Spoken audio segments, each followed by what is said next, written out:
হচ্ছে Times of Theatre School of ড্রামার শ্রুতি থেকে বেতারের চতুর্থ ব্যাচের ছাত্রছাত্রীদের নিবেদন। আমাদের এই চ্যানেলে আপনারা শুনতে পাবেন আমাদের ছাত্রছাত্রীদের নাটক, গল্প, কবিতা এবং আরও অনেক কিছু। আজকের নিবেদন প্রখ্যাত অভিনেত্রী এবং নাট্যকার সুরঞ্জনা দাশগুপ্তর পরিচালনায় 12টি রবীন্দ্রনাথের কবিতার নাটকীয় উপস্থাপনা। আজকের এই বিশেষ আয়োজন উৎসর্গিত কবিগুরু রবীন্দ্রনাথ ঠাকুরের দুই ভিন্ন সময়ের দুই অনন্য কাব্যগ্রন্থ পলাতকা এবং পুনশ্চ থেকে। পলাতকা আমাদের নিয়ে যায় আবেগ, প্রেম, টানাপোড়েন ও সম্পর্কের নাটকীয় জগতে, যেখানে হৃদয়ের আকাঙ্ক্ষা ও বেদনা এক সূত্রে বাঁধা। আর পুনশ্চ কবির উত্তর পর্বের গভীর আত্মজিজ্ঞাসা, অন্তর্দর্শন ও গদ্য কবিতার মুক্ত প্রবাহ, যেখানে জীবন যেন এক ধ্যানমগ্ন স্বীকারোক্তি। রবীন্দ্রনাথ ঠাকুরের পলাতকা, প্রকাশকাল 1918। এই গ্রন্থে প্রেম, বিচ্ছেদ, মানসিক দ্বন্দ্ব ও আত্মসমীক্ষার গভীর প্রকাশ ঘটেছে। পলাতকা শব্দটির আভিধানিক অর্থ পালিয়ে যাওয়া নারী, তবে কাব্যগ্রন্থে এটি কেবল কোনো ব্যক্তিকে নির্দেশ করে না, বরং এক মানসিক অবস্থার প্রতীক, যেখানে প্রেম, সম্পর্ক কিংবা প্রত্যাশা হঠাৎ হাতছাড়া হয়ে যায়। আমাদের প্রথম নিবেদন মায়ের সম্মান, অভিনয়ে নবনীতা সরকার। অপূর্বদের বাড়ি এই নামেই সবাই চিনত। সে বাড়ি তখন গাড়ি, ঘোড়া, দাস দাসীতে পরিপূর্ণ। আর ছিল এক মাসি। স্বামী যে তার কোথায় আছেন কেউ জানে না, কিন্তু অনাত্মীয়ের ঘরে গেলে স্বামীর বংশে নিন্দা লাগে পাছে, তাই দুই নাবালক সন্তান নিয়ে এই ধনী বোনের কাছে আশ্রয় নিয়েছেন।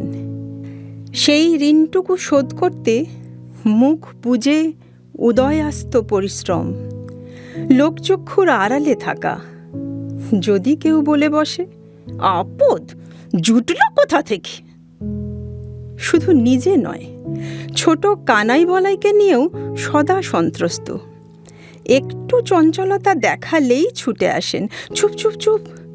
খিদেই কান্নাকাটি করলেই মায়ের বারণ, অমন করেন, ওসব অসভ্যতা, চুপ করে থাকো বাবা। এবারের দুই ছেলে অপূর্ব পূর্ণ প্রায় এদেরই বয়সী, কিন্তু খেলা করতে গেলেই কানাই বলাই হতো প্রতি পদেই দোষী। সবাই মিলে ঝাঁপিয়ে পড়ে তাদের উপর, এমনকি মাসিও। তারপর হা পোড়া কপাল আমার, বিনা দোষে কানাই বলাই আমার, হে ভগবান। অঝরে ঝরত চোখের জল, আর সঙ্গী হতো উপবাস। এভাবেই একদিন কানাই বলাই শিখে গেল যে এই সংসারে দাবি বলে তাদের কিছু থাকতে নেই। খিদে লুকোতে শিখল, অসুখ চাপা দিতে শিখল। একটি লক্ষ্য থাকে স্থির, মায়ের চোখে যেন জল না আসে, মায়ের অসম্মান যেন না হয়। একদিনের একটা ঘটনা খুব মনে পড়ছে জানো। কানাই বলাই সেদিন হাসতে হাসতে লাফাতে লাফাতে বাড়ি আসে। স্কুলে সবার সেরা হয়ে পুরস্কার পেয়েছে যে। শুনেই তো মায়ের বুক দুরু দুরু। এদিকে অপূর্ব পূর্ণ যে শূন্য হাতে বাড়ি এলো। মা তখন ছেলে দুটিকে কাছে ডেকে নিয়ে বলেন, ওদের হাতে দে না বাবা তোদের এই পুরস্কারগুলি, তোমরা বরং যাও খেলা করে এসো চৌধুরীদের বাড়ি, সন্ধে হলে না হয় এসো, কেমন?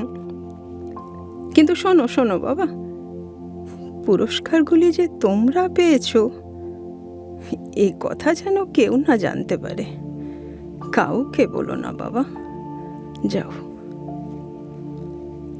এভাবেই বড় হতে হতে কানাই বলাই এখন কলেজে পড়ে। এই সময়ে একদিন থিয়েটারের শখ পূরণ করতে গিয়ে অপূর্ব তার মায়ের হার চুরি করে। ধরা যখন প্রায় পড়ে তখন সে চুপি চুপি কানাই দাদার ঘরে ঢুকে হারখানা লুকিয়ে রাখলে। হার ওখান থেকেই পাওয়া যেতেই শুরু হলো কানাকানি। তাই তাই শাস্ত্রে করেছে মা না, দুধ কলা দিয়ে পুষো না সাপের ছানা। তা ওরা তো ছেলে মানুষ, ওদের আর কি দোষ? মা মা নিশ্চয়ই মাই আছে এর তলে তলে। শুনেই কানাই বলাই রেগে আগুন হয়ে ছোটে খুনোখুনি করতে। সামলান মা। না না বাবা, তোমরা নয়, ভগবান আছেন, তিনি সব দেখছেন, সব দেখবেন তিনি। নির্দোষীদের অপমান সে যে তারই অপমান। চলো চলো বাবা চলো, হায় এও ছিল কপালে। এইবার এতদিনের পরে দুই ছেলের হাত ধরে নির্বাক সব দাস দাসীদের সামনে দিয়ে মাসি অপূর্বদের বাড়ি ছাড়লেন। সময়ের চাকায় ভর করে কানাই বলাই এখন বড় আদালতে মস্ত উকিল। মাসির সংসারে এখন মনের মতো বউরা এসেছে, নাতি নাতনিও আসছে একটি দুটি করে। এরকম যখন ভরা সংসার মায়ের, তখন তিনি একদিন ছেলেদের ডেকে বললেন, অনেক দিনের শখ বাবা, মরার আগে কাশী বাস করব। এইবার আমার সময় হয়েছে, তোমরা আমার যাত্রার ব্যবস্থা করো বাবা। অগত্যা ছুটির এক দিন দেখে দুই ভাই মাকে তীর্থে রেখে আসে। কিন্তু বছরখানেক না যেতেই মা ফিরে আসেন। সে কি অগ্নিশর্মা রূপ তার! তোরা তো আমার ছেলে হয়ে এমন কাজ করলি কি করে? শেষে অপূর্বকে পূর্বে জেলে। তোমার ছেলে বলেই আমরা সেই দিনটা ভুলি না মা, যেদিন সবার চোখের সামনে মিথ্যা চোরের অপবাদে আমাদের মাকে বেরিয়ে আসতে হয়েছিল। সেই দিনটা ভুলে গেলে মহাপাতক হবে মা। না না, ভুলবি কেন, ভোলা কি যায়? সেদিন যখন তোমাদের হাত ধরে আমি বেরিয়ে এসেছিলাম, মনে হয়েছিল এই যেন শুধু স্বপ্নই হয়। জেগে উঠে যেন দেখি কোথাও কিচ্ছু নাই। মনে হয়েছিল এই আকাশ ভরা আলো, এই বসুন্ধরা, দেবতা সব আমার শত্রু। লজ্জায় আমি মাটিতে মিশে যাচ্ছিলাম। উফ ভগবান! তাই বিধাতার কাছে আমার প্রার্থনা, এমন লাঞ্ছনা যেন ঘরে বাইরে কারোর কপালে না জোটে, কারোর না। হ্যাঁ, আসলে ঘটনাটা হয়েছিল সদাগরি অফিসে তহবিল ভাঙার দায়ে অপূর্বর হাতে হাতকড়া পরার উপক্রম হলে 12 বছর পর সে উকিল কানাই বলাইয়ের কাছে উপস্থিত হয়। তারা তো পত্রপাঠ বিদায় করে দেয়। এদিকে অপূর্বর মা, তার নাকি এদের কাছে গেলে মান খোয়া যাবে, তাই পূর্ণকে পাঠালেন কাশী এবং মায়ের আগমন। তুমি তো জানো মা, তোমার আদেশ শিরোধার্য, কিন্তু এই কাজ না মা, বিধি যাকে শাস্তি দিচ্ছেন আমরা করব রক্ষা। না এ নিতান্ত অন্যায় কাজ মা। আগে মাসি এসে পড়ুন তোমার পায়ে, তখন দেখব ভেবে। তোরা বলিস কি রে? হ্যাঁ, এক দুঃখ দূর করতে শেষে আর এক দুঃখে বিঁধবি? এই কি তোদের ধর্ম রে? রাখ তোদের ধর্ম। আরে মা, চললে কোথায়? দাঁড়াও, শোনো। অপূর্বদের বাড়ি, যতদিন না তাদের বিপদ কাটে ওখানেই থাকবো রে। আচ্ছা ভাবতে তো দাও মা। ঠিক ঠিক আছে, তুমি যখন চাইছো তাই হবে। মা শোনো তো, দাঁড়াও। মা আর দাঁড়ান না, একাকী এসে উপস্থিত হন অপূর্বদের বাড়ি। অপূর্বদের সেই মাসি খাঁ খাঁ শূন্য ঘরে পায়ে এসে লুটিয়ে প্রণাম করে বিপিনের মা, পুরনো সেই দাসী।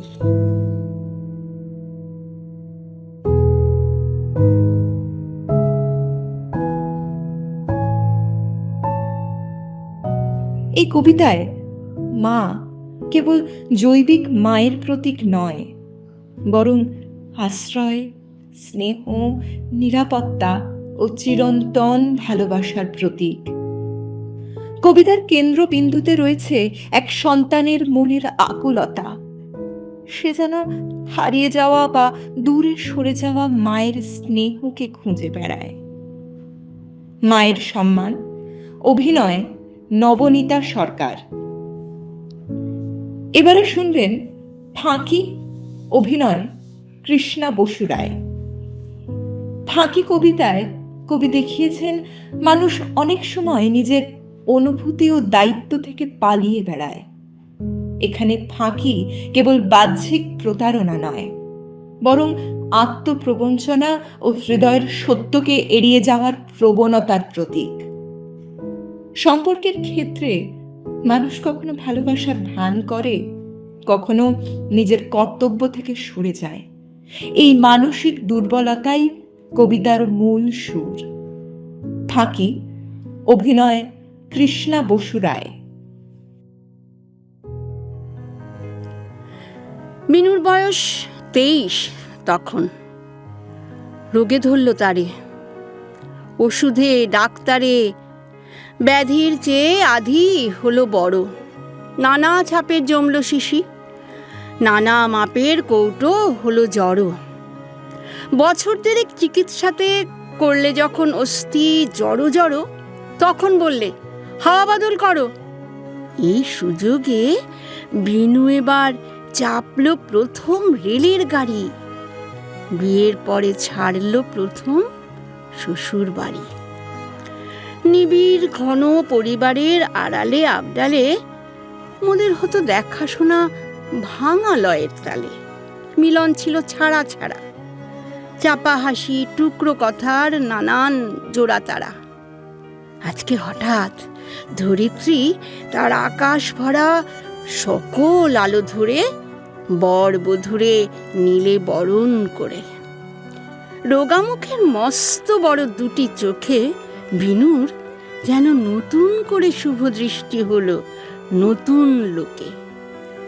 রেল লাইনের ওপার থেকে কাঙাল যখন ফেঁড়ে ভিক্ষা হেঁকে, বিনু আপন বাক্স খুলে টাকা শিকে যা হাতে পায় তুলে কাগজ দিয়ে মুড়ে দেয় সে ছুঁড়ে ছুঁড়ে। সবার দুঃখ দূর না হলে পরে আনন্দ তার আপনারই ভার বইবে কেমন করে। সংসারের ওই ভাঙা ঘাটের কিনার হতে আজ আমাদের ভাসান যেন চির প্রেমের স্রোতে। তাই যেন আজ দানে ধ্যানে ভরতে হবে সে যাত্রাটি বিশ্বের কল্যাণে। বিনুর মনে জাগছে বারে বার, নিখিলে আজ একলা শুধু আমি, কেবল তার, কেউ কোথা নেই আর। শ্বশুর ভাসুর সামনে পিছিয়ে ডাইনে বায়ে, সেই কথাটা মনে করে পুলক দিল গায়ে। বিলাসপুরের স্টেশনে বদল হবে গাড়ি, তাড়াতাড়ি নামতে হলো। 6 ঘন্টা কাল থামতে হবে যাত্রীশালায়। মনে হলো এ এক বিষম বালাই। বিনু বললে, কেন, এই তো বেশ। তার মনে আজ নেই যে খুশির শেষ। পথের বাঁশি পায়ে পায়ে তারে যে আজ করেছে চঞ্চলা। আনন্দে তাই এক হলো তার পৌঁছনো আর চলা। যাত্রীশালার দুয়ার খুলে আমায় বলে, দেখো দেখো এক্কা গাড়ি কেমন চলে, আর দেখেছো বাছুরটি বাছুরটি ওই মরে যায়, চিকন নধর দেহ, মায়ের চোখে কি কি সুগভীর স্নেহ। ওই যেখানে দিঘির উঁচু বাড়ি, শিশু গাছের তলাটিতে পাঁচিল ঘেরা ছোট্ট বাড়ি, ওই যে রেলের কাছে স্টেশনের বাবু থাকে, আহা ওরা কেমন সুখে আছে। যাত্রী ঘরে বিছানাটা দিলেম পেতে, বলে দিলেম, বিনু এবার চুপটি করে ঘুমো আরামেতে। প্ল্যাটফর্মে চেয়ার টেনে পড়তে শুরু করে দিলেম ইংরেজি এক নভেল কিনে এনে। গেল কত মালের গাড়ি, গেল প্যাসেঞ্জার, ঘন্টা 3 হয়ে গেল পার। এমন সময় যাত্রী ঘরের দ্বারের কাছে বাহির হয়ে বলল বিনু, কথা একটা আছে। ঘরে ঢুকে দেখি কে এক হিন্দুস্তানি মেয়ে আমার মুখে চেয়ে সেলাম করে বাহির হয়ে রইল ধরে বারান্দাটার থাম। বিনু বললে, রুক্মিণী ওর নাম। ওই যে হোথায় কুয়োর ধারে ষাঁড় বাঁধা ঘরগুলি, ওইখানে ওর বাসা আছে। স্বামী রেলের কুলি। 1300 কোন সনে দেশে ওদের আকাল হলো। স্বামী স্ত্রী দুইজনেই পালিয়ে এলো জমিদারের অত্যাচারে। 7 বিঘে ওর জমি ছিল কোন এক গাঁয়ে, কি এক নদীর ধারে। বাধা দিয়ে আমি বললাম হেসে, রুক্মিণীর এই জীবনচরিত শেষ না হতেই গাড়ি পড়বে এসে। আমার মতে একটু যদি সংক্ষেপেতে সারো, অধিক ক্ষতি হবে না তাই কারো। বাঁকিয়ে ভুরু, পাকিয়ে চক্ষু, বিনু বললে খেপে, কখনো না, বলবো না সংক্ষেপে। আপিস যাবার তারা তো নেই, ভাবনা কিসের তবে? আগা গোড়া সবটা শুনতে হবে। নভেল পড়া নেশাটুকু কোথায় গেল মিশে। রেলের কুলির লম্বা কাহিনী সে বিস্তারিত শুনে গেলেম আমি।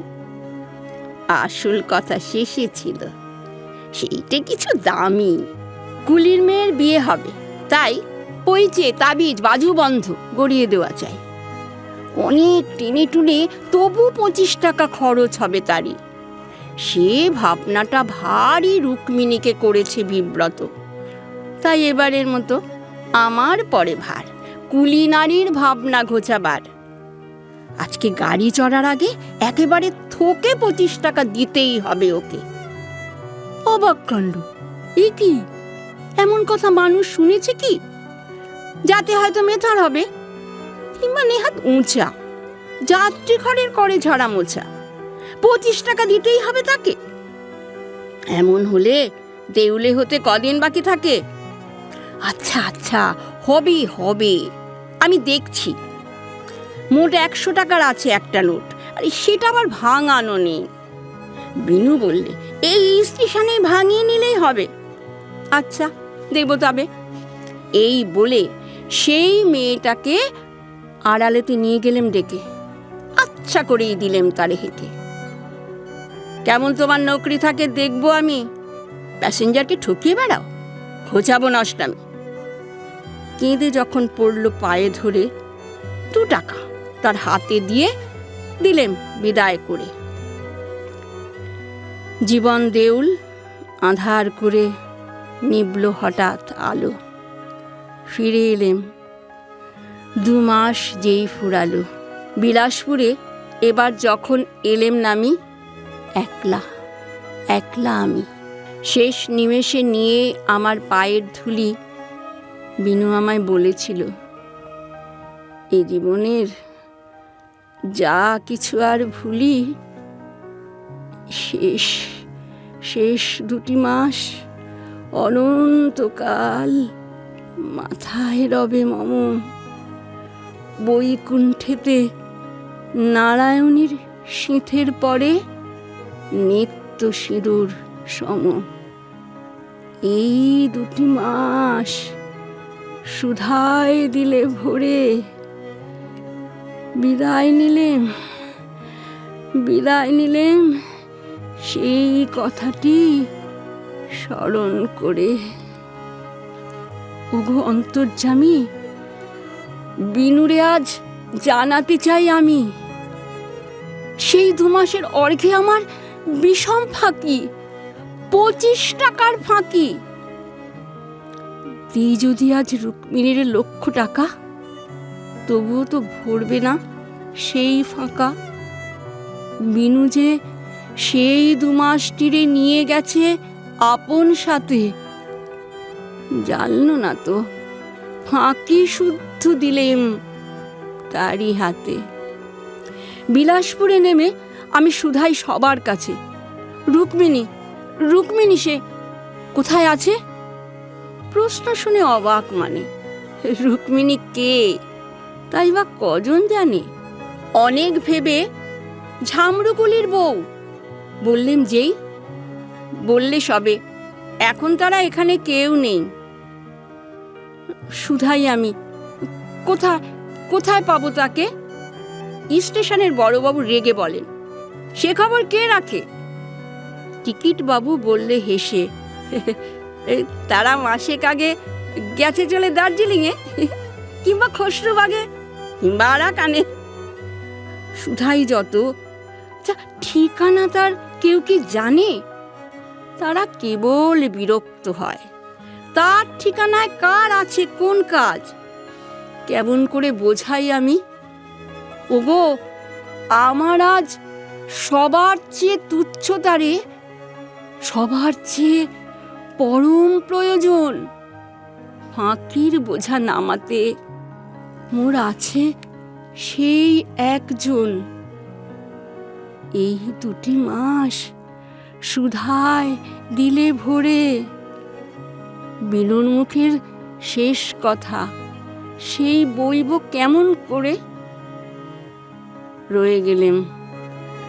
রয়ে গেলেম দায়ী, মিথ্যা আমার হলো চিরস্থায়ী।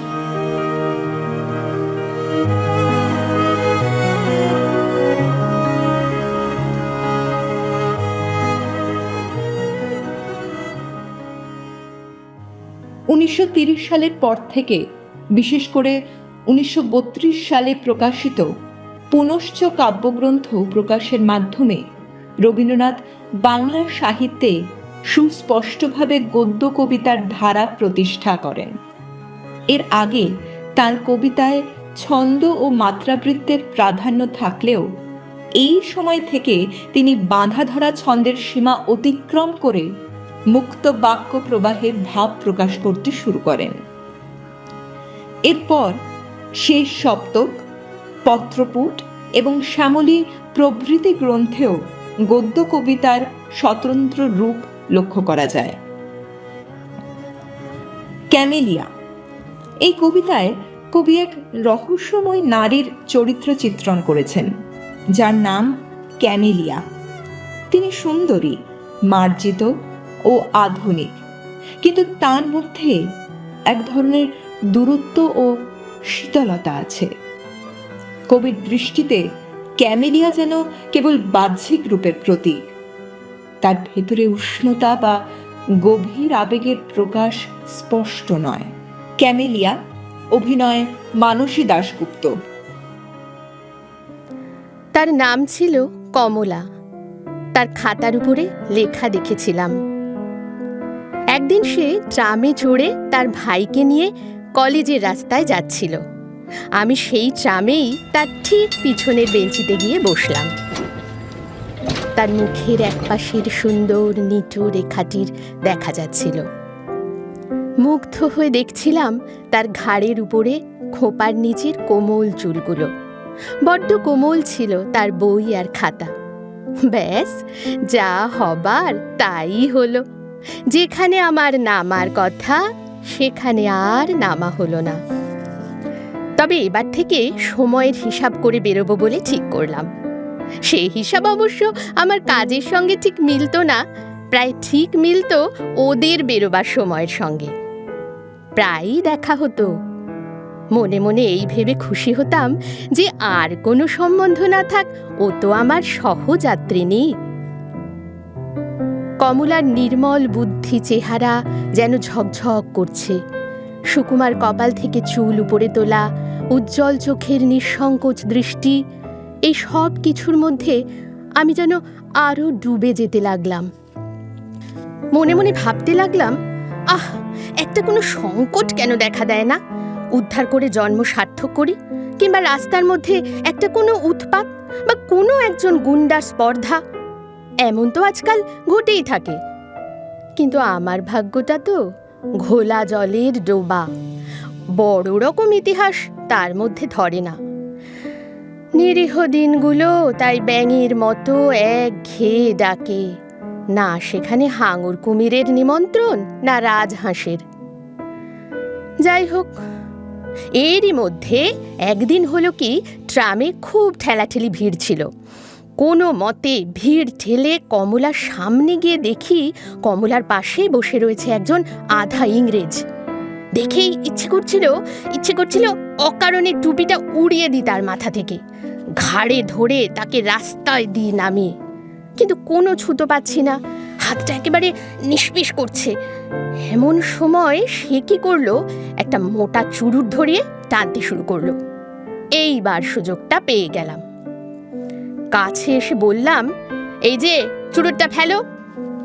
ও বাবা, সে তো যেন পেলেই না শুনতে, আরো বেশ ঘোরালো করে ধোঁয়া ওড়াতে লাগলো।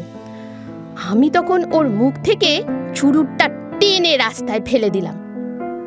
তখন সে হাত মুঠো পাকিয়ে কটমট করে আমার দিকে তাকিয়ে আর কিচ্ছু না বলে এক লাফে ট্রাম থেকে নেমে গেল। মনে তো হলো আমাকে চিনেছিল।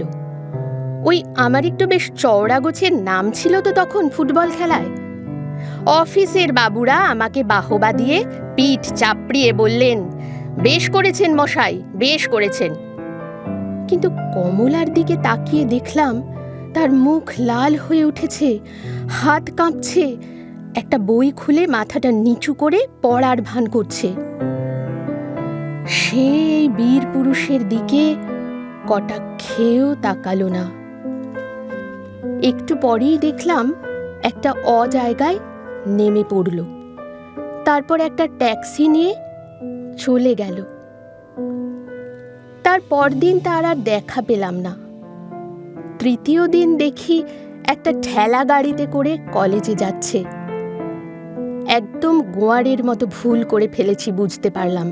আর এটাও বেশ বুঝে গেলাম যে ও মেয়ে নিজের দায় নিজেই ভালো নিতে পারে, আমাকে ওর কোনো দরকারই নেই। আবার মনে মনে বলতে লাগলাম, হায়, ভাগ্যটা আমার সত্যিই একটা ঘোলা জলের ডোবা। বীরত্বের সেই স্মৃতি এবার মনের মধ্যে শুধু আওয়াজ করতে লাগলো ঠাট্টার মতো।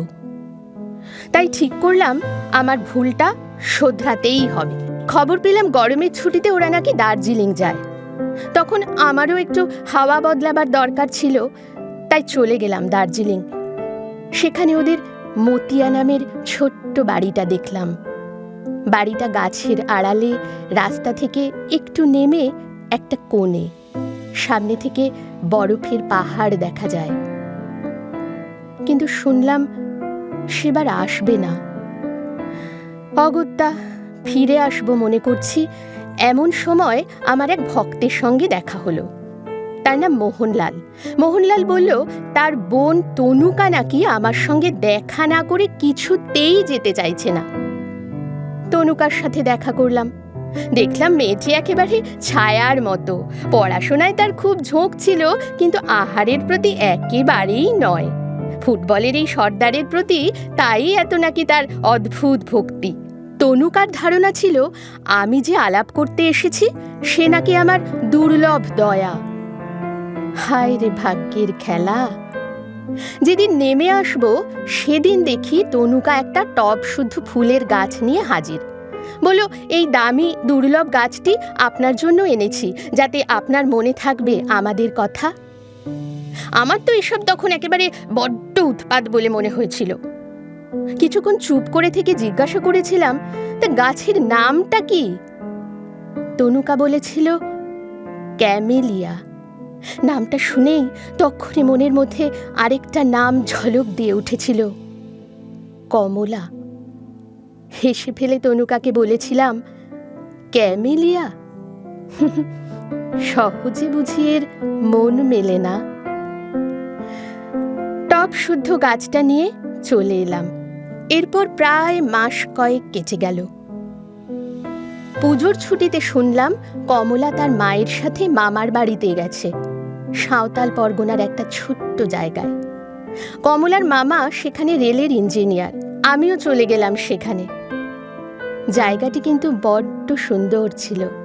নীল পাহাড় দেখা যায় দিগন্তে, অদূরে জলধারা বয়ে চলেছে বালির মধ্যে দিয়ে, পলাশ বনে তসরের গুটি ধরেছে, মহিষ চড়ছে হর্তুকি গাছের তলায়। ভাড়া বাড়ি কোথাও না পেয়ে ওই নদীর ধারেই তাঁবু খাটিয়ে থাকতে শুরু করলাম। সাথে ছিল শুধু সেই ক্যামেলিয়া গাছটা। রোজ সকালে দেখতাম রোদ ওঠার আগে হিমে ছোঁয়া স্নিগ্ধ হাওয়ায় শালবাগানের ভেতর দিয়ে কমলা বেড়াতে যাচ্ছে। আবার অল্প জলের নদী পায়ে হেঁটে পার হয়ে ওপারে গিয়ে শিশু গাছের তলায় বসে কমলা বই পড়ত। আমি সামনে দাঁড়িয়ে থাকলেও আমাকে সে লক্ষ্য করত না। তাতেই বুঝে গেলাম যে আমাকে সে ঠিক চিনেছে। এরপর একদিন দেখলাম নদীর ধারে বালির উপরে ওদের চড়ুই ভাতি চলছে। গিয়ে খুব বলতে ইচ্ছা হলো, আমাকে কি কিছুতেই দরকার নেই? আমি নদী থেকে জল তুলে আনতে পারি, বন থেকে কাঠ কেটে আনতে পারি। ওদের ওই দলের মধ্যে শট পরা রেশমের বিলিতি জামা গায়ে দেওয়া এক যুবককে দেখলাম। যুবকটি কমলার পাশে বসে হাভানা চুরুট খাচ্ছিল, আর কমলা তার পাশে বসে আনমনা হয়ে শ্বেত জবার পাপড়ি টুকরো টুকরো করে ছিঁড়ছিল। বুঝতে আর বাকি রইল না যে এই সাঁওতাল পরগনার নির্জন কোণে আমি অসহ্য, অতিরিক্ত, তক্ষুনি চলে যেতে ইচ্ছা করছিল। কিন্তু একটা কাজ যে তখনও বাকি ছিল। আর কয়েকদিনের মধ্যেই আমার সেই ক্যামেলিয়া গাছে ফুল ফুটবে। সেই ফুল কমলার কাছে পাঠিয়ে দিয়ে তবে ছুটি নেব ঠিক করলাম। এরপর থেকে সারাটা দিন বনে জঙ্গলে ঘুরে সন্ধ্যায় তাঁবুতে ফিরে নিয়ম করে প্রতিদিন টবে জল দিতাম। একদিন আমার যে রান্নার কাঠ এনে দেয় সেই সাঁওতাল মেয়েটিকে ডেকে পাঠালাম। তার হাত দিয়েই ক্যামেলিয়া ফুল কমলাকে পাঠাবো বলে ঠিক করলাম। তাঁবুর মধ্যে বসে বই পড়ছি। হঠাৎ মিষ্টি সুরে আওয়াজ এলো, বাবু ডেকেছিস কেনে? তাড়াতাড়ি বাইরে এসে দেখি সেই সাঁওতাল মেয়েটি, আর তার কানে গোঁজা ক্যামেলিয়া। ফুলটি তার কালো গালের উপর আলো করেছে। আবার সেই অপলক দৃষ্টিতে ফুলটির দিকে চেয়ে রইলাম।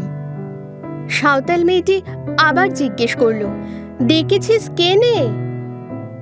আমি বললাম, এই জন্যে। এরপরে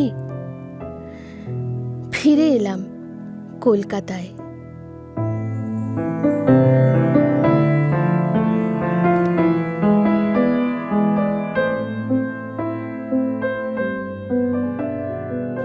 ছেলেটি, এই কবিতায় কবি এক সাধারণ বালকের চরিত্রের মাধ্যমে শিশুমনের স্বতঃস্ফূর্ততা, স্বাধীনতা ও কল্পনা শক্তির পরিচয় দিয়েছেন। এই ছেলেটি প্রচলিত নিয়মের বাঁধনে আবদ্ধ নয়। সে নিজের মতো করে পৃথিবীকে দেখে, অনুভব করে এবং ব্যাখ্যা করে। তার দৃষ্টিভঙ্গি সরল হলেও গভীর। সে সমাজের কৃত্রিমতা ও প্রাপ্তবয়স্কদের ভান ভনিতাকে নিঃশব্দে প্রশ্ন করে। ছেলেটি, অভিনয়ে এলিজা দত্ত। ছেলেটার বয়স হবে এই বছর 10। পরের ঘরে মানুষ, ওই যেমনভাবে ভাঙা বেড়ার ধারে আগাছা থাকে, মালির কোনো যত্ন নেই। আছে শুধু আলোক, বাতাস, বৃষ্টি, পোকামাকড়, ধুলোবালি। কখনো ছাগলে দেয় মুড়িয়ে, আবার কখনো মারিয়ে দেয় গরুতে। তবু মরতে চায় না, শক্ত হয়ে ওঠে। ডাঁটা হয় মোটা, পাতা হয় চিকন সবুজ। ছেলেটা কুল পাড়তে গিয়ে গাছের থেকে পড়ে, হাড় ভাঙে। বুনো বিষ ফল খেয়ে ওর ভিড়মি লাগে। রথ দেখতে গিয়ে কোথায় যেতে কোথায় যায়, কিছুতেই কিছু হয় না। আধমরা হয়েও বেঁচে ওঠে, হারিয়ে গিয়েও ফিরে আসে। কাদা মেখে কাপড় ছিঁড়ে মার খায় দমাদম, গাল খায় অজস্র, ছাড়া পেলেই আবার দেয় দৌড়। মরা নদীর বাঁকে দাম জমেছে বিস্তর, বক দাঁড়িয়ে থাকে ধারে, দ্বারকাক বসেছে বৈচি গাছের ডালে। আকাশে উড়ে বেড়ায় শঙ্খ চিল, বড় বড় বাঁশ পুঁতে জাল পেতেছে জেলে। বাঁশের ডগায় বসে আছে মাছরাঙা, পাতিহাঁস ডুবে ডুবে গুগলি তোলে। বেলা দুপুর, লোভ হয় জলের ঝিলিমিলি দেখে, তলায় পাতা ছড়িয়ে শ্যাওলাগুলো দুলতে থাকে। মাছগুলো খেলা করে, আরও তলায় আছে নাকি নাগ কন্যা, সোনার কাকই দিয়ে আঁচড়ায় লম্বা লম্বা চুল। আঁকা বাঁকা ছায়া তার জলের ঢেউয়ে দেখা যায়। ছেলেটার খেয়াল গেল ওইখানে ডুব দিতে। ওই সবুজ স্বচ্ছ জল, সাপের চিকন দেহের মতো।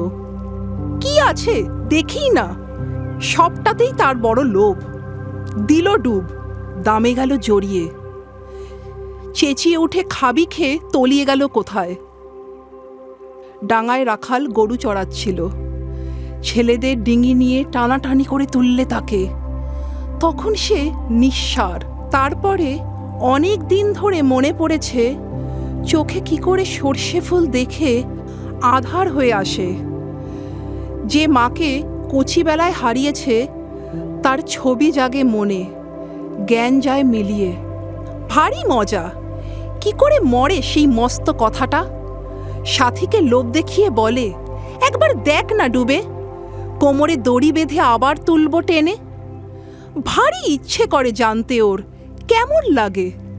সাথী রাজি হয় না, ও রেগে গিয়ে বলে, ভীতু ভীতু ভীতু কথাকার। বকশিদের ফলের বাগান, সেখানে লুকিয়ে যায় জন্তুর মতো। মার খেয়েছে বিস্তর, জাম খেয়েছে আরো অনেক বেশি। বাড়ির লোকে বলে, লজ্জা করে না বাদর? কেন, কিসের লজ্জা? বকশিদের খোড়া ছেলে তো ঠেঙিয়ে ঠেঙিয়ে ফল পাড়ে, ঝুড়ি ভরে নিয়ে চলে যায়। গাছের ডাল যায় ভেঙে, ফল যায় দলে। লজ্জা করে না?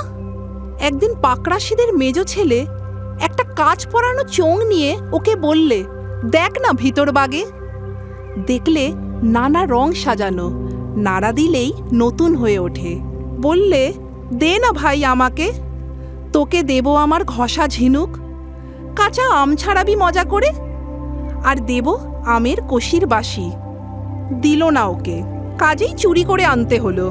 ওর কোনো লোভ নেই, ও কিছু রাখতে চায় না, শুধু দেখতে চায় কি আছে ভেতরে। খোকন দাদা কানে মোচড় দিতে দিতে বললে, চুরি করলি কেন? লক্ষ্মী ছাড়াটা জবাব করলে, ও কেন দিল না? যেন চুরির আসল দায় পাকরাশিদের ছেলের। ওর দেহটাতে না আছে কোনো ভয়, না আছে কোনো ঘৃণা। কোলা ব্যাঙ দেখলেই খপ করে তুলে ধরে। বাগানে আছে খোটা পোতার এক গর্ত, তার মধ্যে সেটাকে সে পোষে, পোকামাকড়ও খেতে দেয়।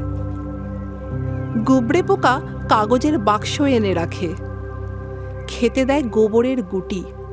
কেউ ফেলে দিতে গেলে অনর্থ বাঁধে। স্কুলে পকেটে করে নিয়ে যায় কাঠবেড়ালি। একদিন একটা হেলে সাপ রাখলে মাস্টারের ডেস্কে। ভাবলে, দেখি না কি করে মাস্টার মশাই। ডেস্ক খুলেই ভদ্রলোক লাফিয়ে উঠে দিলেন দৌড়। দেখবার মতো ছিল দৌড়টা। একটা কুকুর ছিল ওর পোষা, কুলিন জাতের নয়, একেবারেই বঙ্গজ। চেহারাটাও প্রায় মনিবেরই মতো, সাথে ব্যবহারটাও। অন্ন জুটত না সবসময়, গতি ছিল না চুরি ছাড়া। সেই অপকর্মের মুখে তার চতুর্থ পাটাও হয়েছিল খোড়া।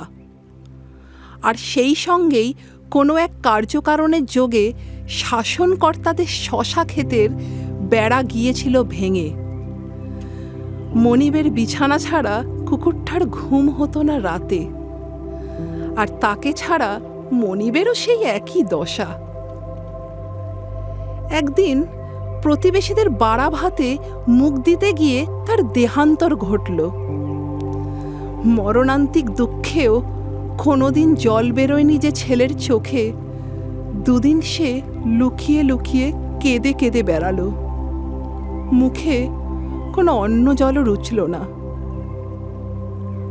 বক্সিদের বাগানে পেকেছে করম চা, চুরি করতেও তার উৎসাহ হলো না। সেই প্রতিবেশীদের ভাগ্নে ছিল 7 বছরের। তার মাথার উপর চাপিয়ে দিয়ে এলো এক ভাঙা হাড়ি। হাড়ি চাপা তার কান্না শোনালো যেন ঘানিকলের বাঁশি।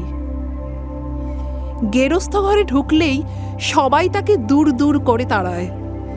কেবল তাকে ডেকে এনে দুধ খাওয়ায় সিধু গয়লানি। তার ছেলেটি আজ মরে গেছে 7 বছর হলো। বয়সে ওর সঙ্গে ওই 3 দিনের তফাৎ।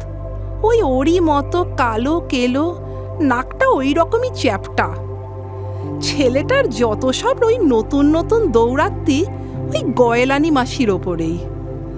তার বাঁধা গরুর দড়ি দেয় কেটে, তার ভার রাখে লুকিয়ে, খয়েরের রং লাগিয়ে দেয় তার কাপড়ে। দেখি না কি হয়, তারই বিবিধ রকম পরীক্ষা। তার উপদ্রবে গয়লানির স্নেহ ওঠে ঢেউ খেলিয়ে। তার হয়ে কেউ শাসন করতে এলে সে পক্ষ নেয় ওই ছেলেটারই। অম্বিকে মাস্টার আমার কাছে দুঃখ করে গেল। শিশু পাঠে আপনার লেখা কবিতাগুলো পড়তে ওর মন লাগে না কিছুতেই। এমনই নিরেট বুদ্ধি। পাতাগুলো দুষ্টুমি করে কেটে রেখে দেয়, বলে ইঁদুরে কেটেছে, এত বড় বাঁদর। আমি বললুম সে ত্রুটি আমারই। থাকতো যদি ওর নিজের জগতের কবি, তাহলে গুবড়ে পোকা এত স্পষ্ট হতো তার ছন্দে। ও ঠিক ছাড়তে পারত না। কোনোদিন ব্যাঙের খাঁটি কথাটি কি পেরেছি লিখতে? আর সেই নেড়ি কুকুরের ট্র্যাজেডি।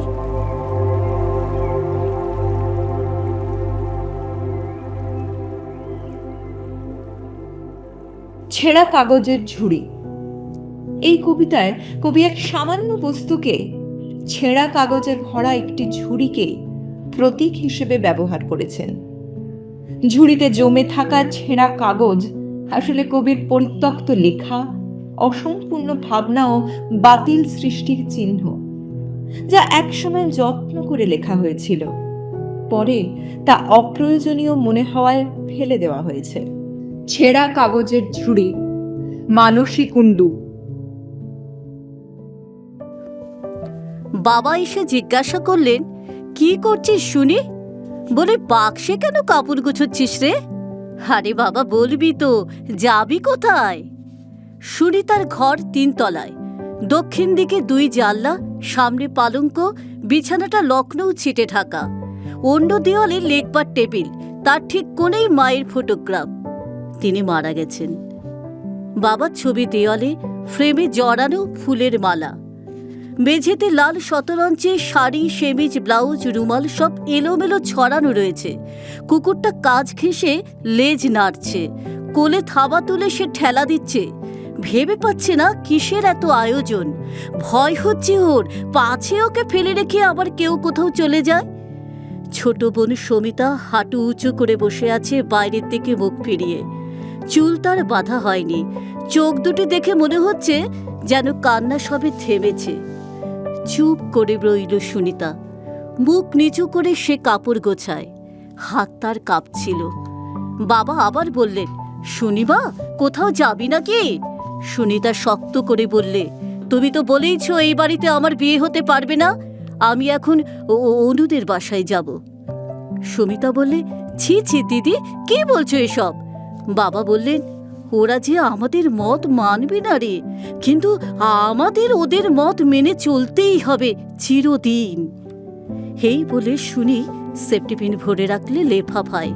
দৃঢ় ওর কণ্ঠস্বর, কঠিন ওর মুখের ভাব, সংকল্পে সে অবিচল। বাবা বললেন, অনিলের বাপ যে জাত মানে, সে কি আর রাজি হবে রে? সগর্বে বলে উঠল সুনিতা। বাবা, তুমি চেনো না অনিল বাবুকে, তার জোর আছে পৌরুষের, তার মত তার নিজের। দীর্ঘ নিঃশ্বাস ফেলে বাবা চলে গেলেন ঘর থেকে। সবিতা উঠে তাকে জড়িয়ে ধরলে। সেও বেরিয়ে গেল বাবার সঙ্গে। দুপুরের ঘন্টা বাজল। সকাল থেকে খাওয়া নেই সুনিতার। সবিতা একবার এসেছিল ডাকতে। ও বললে খাবে বোধহয় বন্ধুর বাড়ি গিয়ে। মা মরা মেয়ে, বাপের আদুরে। তিনি মিনতি করতে আসছিলেন। সমিতা পথ আঁকলিয়ে বললে, কখনো যেতে পারবে না বাবা, ও না খাই তো নাই খেলো। জানলা থেকে মুখ বাড়িয়ে সুনিতা রাস্তার দিকে দেখল। অনুদের গাড়ি এসেছে। তাড়াতাড়ি চুলটা আঁচড়িয়ে ব্রোচটা যখন কাঁধে লাগাচ্ছে, সমী এসে বললে, এই নাও তাদের চিঠি। এই বলে সে কোলে চিঠিটা ছুঁড়ে ফেলে দিয়ে গেল। সুনিতা চিঠিখানা পড়লে। মুখটা তার ধীরে ধীরে যেন ফ্যাকাশে হয়ে গেল। বসে পড়ল সে তোরঙ্গের ওপর। চিঠিতে আছে, বাবার মত করতে পারবো এটাই আমার মনে নিশ্চিতভাবে ছিল, কিন্তু হলো না কিছুতেই। কাজেই 1টা বাজল। শুনে চুপ করে বসে, চোখে তার জল নেই। রামচরিত এসে বললে, দিদিমণি গো, মোটর দাঁড়িয়ে আছে অনেকক্ষণ। শুনি বললে, যেতে বলে দে। কুকুরটা কাছে এসে বসে রইল চুপ করে। বাবা বুঝলেন, কোনো প্রশ্ন করলেন না। ওর মাথায় হাত বুলিয়ে বললেন, শুনিবা, চল মা, আমরা বরং হোসেঙ্গাবাদে তোর মামার ওখানে যাই। কাল বিয়ের দিন। অনিল জেদ করেছিল, বিয়ে হবে না। মা ব্যথিত হয়ে বলেছিল, থাক না। বাপ বললে, পাগল নাকি? ইলেকট্রিক বাতির মালা খাটানো হচ্ছে বাড়িতে। সমস্ত দিন ধরে সানাই বাজছে। হু হু করে উঠছে অনিলের মনটা। তখন সন্ধে 7টা। সুনীদের বউবাজারের বাড়িটা 1তলায়। কৈলেশ সরকার ডাবা হুকো বাঁ হাতে ধরে তামাক খাচ্ছে, আর ডান হাত দিয়ে তালপাতার পাখা দিয়ে সে বাতাস করছে। বেহারাকে ডেকেছে পা টিপে দেওয়ার জন্য। কালি মাখা ময়লা জাজিমে কাগজপত্র সব রাশ করে রাখা। একটা কেরোসিন লণ্ঠন জ্বলছে। হঠাৎ অনিল এসে উপস্থিত। কৈলেশ তার শিথিল কাছা কোচা সামলিয়ে শশব ব্যস্তভাবে উঠে দাঁড়ালো। অনিল বললে, ওই গোলে বেলে পার্বণীটা দিতে ভুলে গিয়েছিলাম তো, তাই দিতে এসেছি আর কি। তারপরে সে বাধো বাধো গলায় বললে, ও অমনি দেখে যাব তোমাদের সুনি দিদির ঘরটা। এই বলে সে ঘরে চলে গেল। খাটের উপর সে মাথায় হাত দিয়ে বসে পড়ল। কিসের একটা অস্পষ্ট গন্ধ না? মূর্ছিতের নিঃশ্বাসের মতো যেন। সে গন্ধ কি চুলের? শুকনো ফুলের মনে হয়। না না না না, শূন্য ঘরে সঞ্চিত বিজারিত স্মৃতির। কে জানি, বিছানায়, চৌকিতে, পর্দায়, সর্বত্র। সিগারেট ধরিয়ে সে টানল কিছুক্ষণ। ছুঁড়ে ফেলে দিল সে জানলার বাইরে। না! টেবিলের নিচ থেকে সে ছেঁড়া কাগজের ছুরিটা টেনে কোলে তুলে নিল। ধক করে উঠল তার বুকের মধ্যে। দেখলে ঝুড়ি ভরা রাশি রাশি ছেঁড়া কাগজের চিঠি। নীল রঙের কাগজে ফিকে হয়ে এসেছে অনিলেরই হাতের লেখা চিঠি। তার সাথে একেবারে একেবারে টুকরো টুকরো করে ছেঁড়া একটা ফটোগ্রাফ। আর ছিল বছর 4 আগেকার 2টি ফুল, লাল ফিতেই বাঁধা মেডেল হেয়ার পাতার সাথে শুকনো প্যানজি আর ভায়োলেট।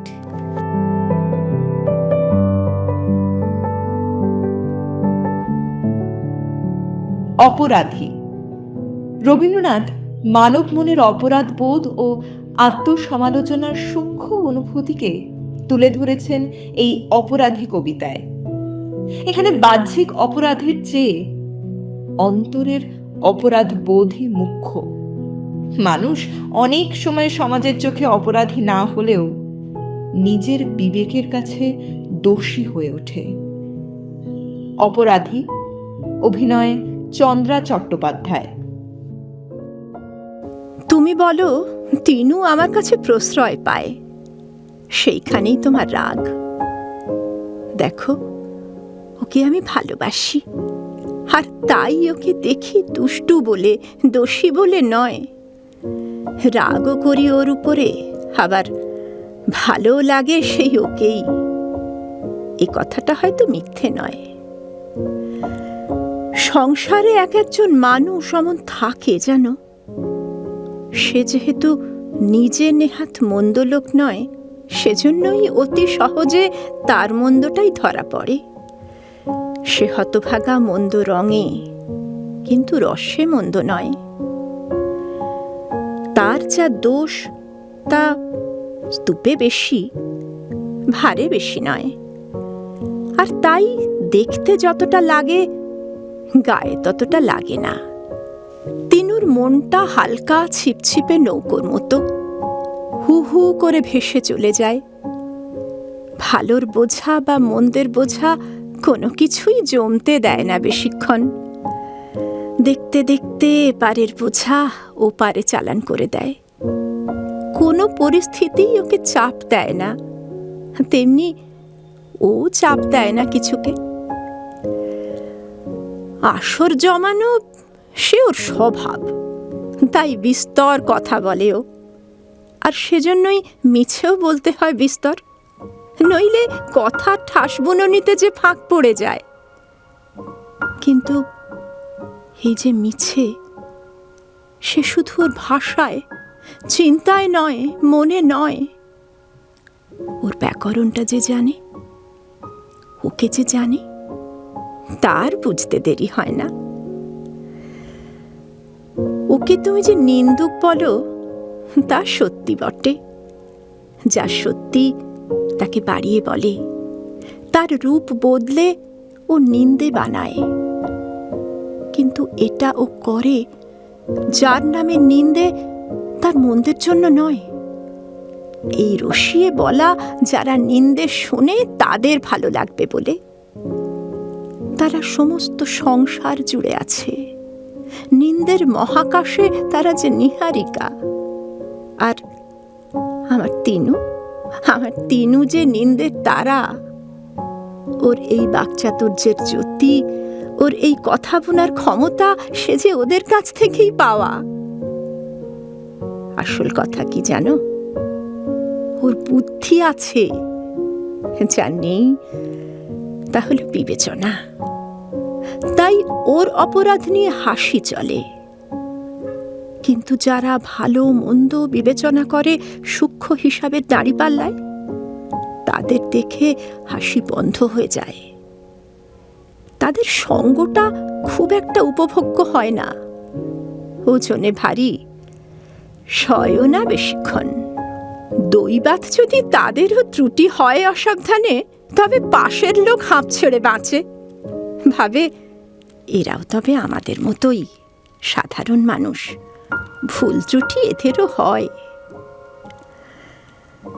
যাক, এসব কথা এবার তবে বুঝিয়ে বলি, কাকে বলে অবিবেচনা। মাখন লক্ষ্মী ছাড়াটা সংস্কৃতের ক্লাসে চৌকিতে ভুসো লাগিয়ে রেখেছিল, তারই ছাপ লাগে পণ্ডিত মশায়ের জামার পিঠে। ঘটনায় পণ্ডিত মশাই ছাড়া সবাই হেসেছিল তিনু। শাস্তিস্বরূপ হেডমাস্টার ছেলেটাকে একেবারে তাড়িয়েই দিলেন। তিনি অত্যন্ত গম্ভীর, অত্যন্ত বিবেচক। তাঁর এই বিবেচনাবোধের ভারে এই ভাবগতিকে হাসি বন্ধ হয়ে যায়। আবার আসি তিনুর কথায়। সে যেমন অপকার করে কিছুমাত্র না ভেবে, উপকারও কিন্তু করে অনায়াসে। কোনো হিসেবের বোধ তার ধারে কাছেও আসে না, মনে রাখে না অপকার উপকার কোনোটাই। ওর যেমন ধার নিয়ে শোধ দেবার কথা খেয়াল থাকে না, যারা ধার নেয় ওর কাছে, পাওনার তলব নিয়ে তাদের দরজাতেও ও যায় না। কিন্তু মোটের উপর এইভাবে ওরই লোকসান হয় বেশি। তোমাকে আমার একটা অনুরোধ, ওকে তুমি গাল দিও যা খুশি, কিন্তু মনে মনে ওই অবোধের জন্য একটু হাসি রেখো, নইলে যে বিচারে ভুল হবে গো। তোমার আর আমার ওকে দেখার দৃষ্টি আলাদা। আমি দেখি ওকে কাছের থেকে, দেখি মানুষ বলে, ভালো মন্দের বোধ পেরিয়ে। আর তোমার দেখা, সে যেন বিচারকের আসনে বসে, দূরে বসে, বিশেষণের কাঠগড়ায় ওকে দাঁড় করিয়ে। অবশ্য চোখের দেখায় দেখতে গেলে আমি ওকে লাঞ্ছনা দিই তোমার চেয়ে বেশি, কেননা ও যে কাছে থাকে আমার বেশি।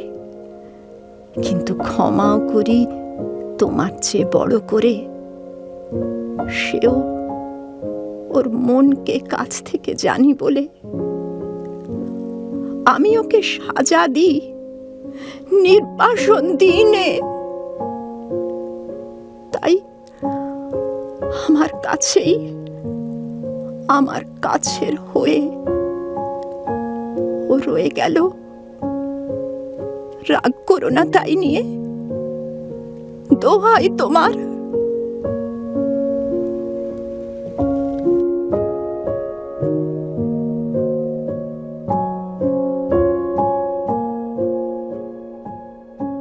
পুকুর ধারে। এই কবিতায় কবি পুকুরের ধারে বসে প্রকৃতির শান্ত নির্জন পরিবেশের মধ্যে নিজের মনকে আবিষ্কার করেন। জলের স্থিরতা, ছায়া, আলো, গাছপালার নীরব উপস্থিতি সব মিলিয়ে এক প্রশান্ত আবহ সৃষ্টি হয়। এই পরিবেশ কবির মনে জাগিয়ে তোলে অতীতের স্মৃতি, শৈশবের অনুভূতি ও জীবনের নানা উপলব্ধি। পুকুর ধারে, অভিনয়ে সোমা চ্যাটার্জি।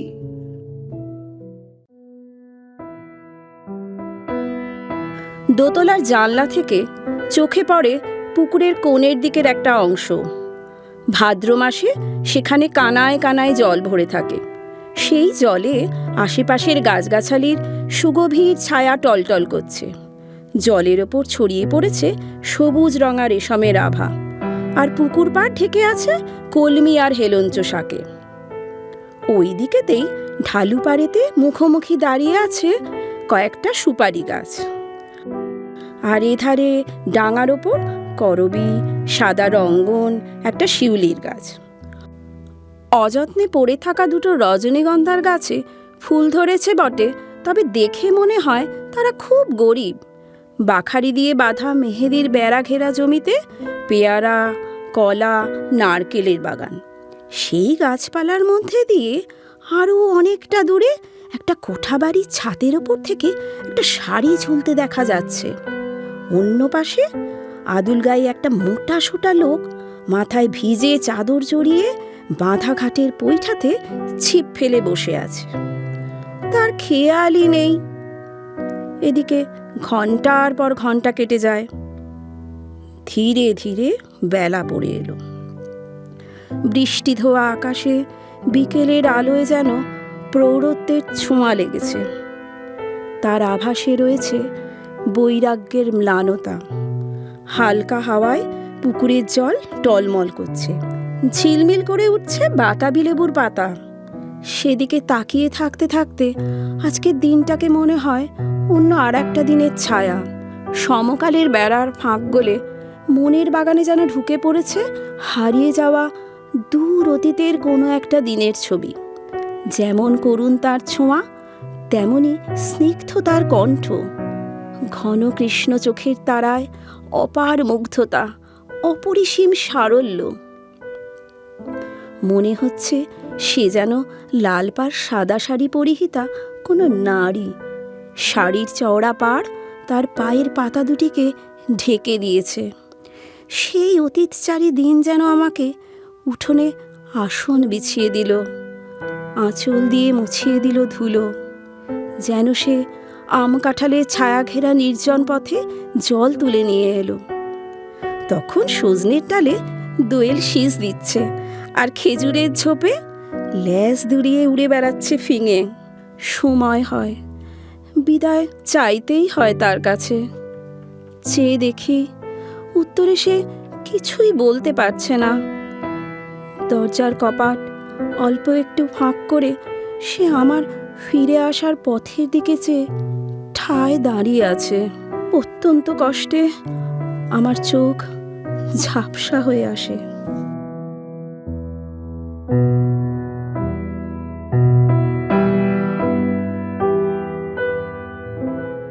রং রেজিনী।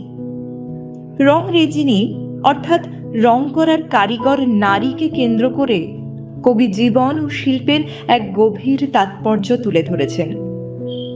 রং রেজিনীর কাজ হলো সাদা বা নির্জীব কাপড়কে রঙিন ও আকর্ষণীয় করে তোলা। এই রঙের মধ্যেই লুকিয়ে আছে সৃষ্টিশীলতার আনন্দ, রূপান্তরের শক্তি এবং জীবনের বহু বর্ণতা। রং রেজিনী, অভিনয় ভাস্বতী কর। শঙ্করলাল দিগ্বিজয়ী পণ্ডিত। সেন পাখির চঞ্চুর মতো এমন প্রখর তাঁর বুদ্ধি যে বিপক্ষের যুক্তিকে বিদ্যুৎ বেগে কেটে তাকে মুহূর্তে ধরাশায়ী করে দেন। হঠাৎ তাঁর কানে এলো, শোনো শোনো শোনো, রাজবাড়িতে দ্রাবিড় থেকে নৈয়ায়িক এসেছেন। যিনি তর্কযুদ্ধে জয়ী হবেন তাকে দেওয়া হবে রাজার জয়পত্রী। শোনো শোনো শোনো। শঙ্করলাল সেই আহ্বান স্বীকার করে নিলেন। এমন সময় তার চোখ গেল তার পাগড়ির দিকে। এই কি অবস্থা পাগড়ির, এত মলিন! তিনি ভাবতে লাগলেন কি করা যায়। তার মনে হলো পাগড়িটা রাঙিয়ে নিলে কেমন হয়। মনে পড়ল রং রেজির কথা। মেহেন্দি বেড়া দেয়া ঘেরা কুসুম ফুলের ক্ষেতের এক প্রান্তে থাকে জসিম রংরেজি। তার 17 বছরের মেয়ে আমিনা লাল সুতোর ঝালর দেওয়া বেনি দুলিয়ে খুশিতে গান গায় আর রঙের সাথে রং মেলায়। বাদামি রঙের চলি আর আসমানি রঙের শাড়ি পরে আনন্দে সে রঙের বাটি এগিয়ে দেয় বাবাকে কাপড় রাঙানোর জন্য। একদিন শঙ্করলাল এসে বললেন, জসিম, আমার পাগড়ি রাঙিয়ে দিতে হবে জাফরানি রঙে, রাজসভায় ডাক পড়েছে। ফাল্গুনের রোদ পড়ে ঝিলিক দিচ্ছে কুসুম ফুলের ক্ষেতের ভিতর দিয়ে বয়ে আসা নালার টলটলে জলে। আমিনা তুঁত গাছের তলায় বসে পাগড়ি ধুতে গেল। দূরে রামবাগান থেকে ঘুঘুর ডাক শোনা যাচ্ছে। পাগড়ি ধুয়ে যখন ঘাসের উপর বিছিয়ে দিয়েছে তখন তার চোখে পড়ল কাপড়ের কোণায় কি যেন লেখা আছে। কাছে গিয়ে দেখে শ্লোকের একটা চরণ। তোমার শ্রীপদ মোর ললাটে বিরাজে। বাহ, বেশ তো, কি সুন্দর লেখা। খানিকক্ষণ ভেবে নিয়ে সে ছুটতে গিয়ে ঘর থেকে সুতো নিয়ে এসে লিখল, পরশ পাইনে তাই হৃদয়ে মাঝে, তোমার শ্রীপদ মোর ললাটে বিরাজে, পরশ পাইনে তাই হৃদয়ে মাঝে। দেখতে দেখতে দুদিন কেটে গেল। শঙ্কর এসেছেন তার পাগড়ি নিতে। পাগড়িতে লেখা চরণ দুটি তার চোখে পড়ল। তিনি রংরেজিকে জিজ্ঞেস করলেন, জসিম, এ কার হাতের লেখা? জসিম ভয়ে জড়সড়, কি আবার অন্যায় করে ফেলেছে তার মেয়ে, না জানি কি শাস্তি ভোগ করতে হবে। সে ভয়ে হাত জোড় করে বললে, পণ্ডিতজি, আমার মেয়েও তো বুঝে লেখেনি, ওর ছেলে মানুষই মাফ করে দাও। তুমি রাজবাড়িতে পাগড়ি পরে গেলে কেউ দেখবে না, কেউ বুঝতে পারবে না। শঙ্কর বিস্ময়ে অভিভূত হয়ে বললে, রংরেজিনী, অহংকারের পাকে ঘেরা ললাট থেকে নামিয়ে এনেছ। শ্রীচরণের স্পর্শখানি হৃদয় তলে, তোমার হাতের রাঙা রেখার পথে রাজবাড়ির পথ আমার হারিয়ে গেল, আর পাবো না খুঁজে।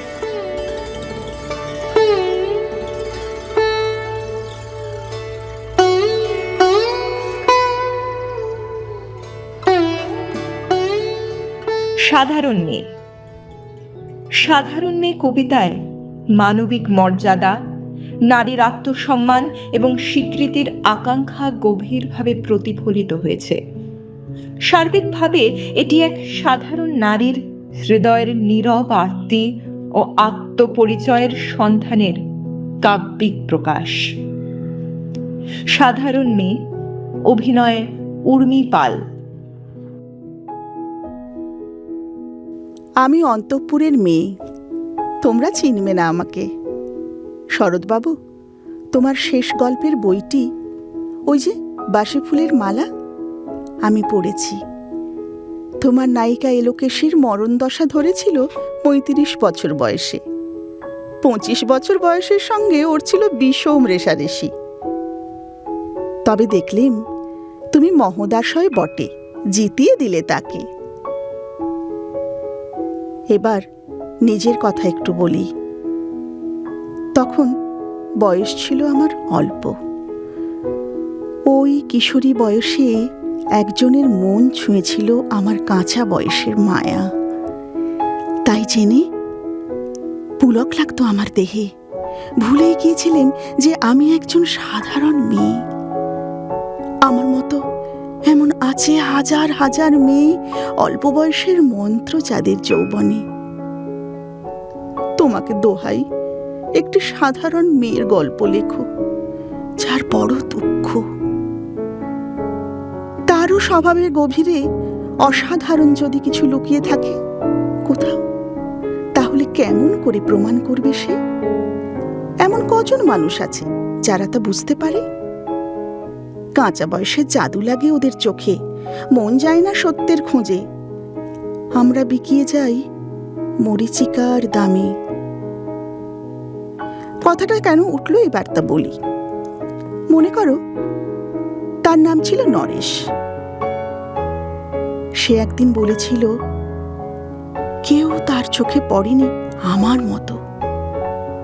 এত বড় কথাটা বিশ্বাস করব সে সাহস হয় না, আবার না করব যে সে জোরও পায়নি। একদিন সে গেল বিলেতে। চিঠিপত্র পাই, কখনো বা পাই না।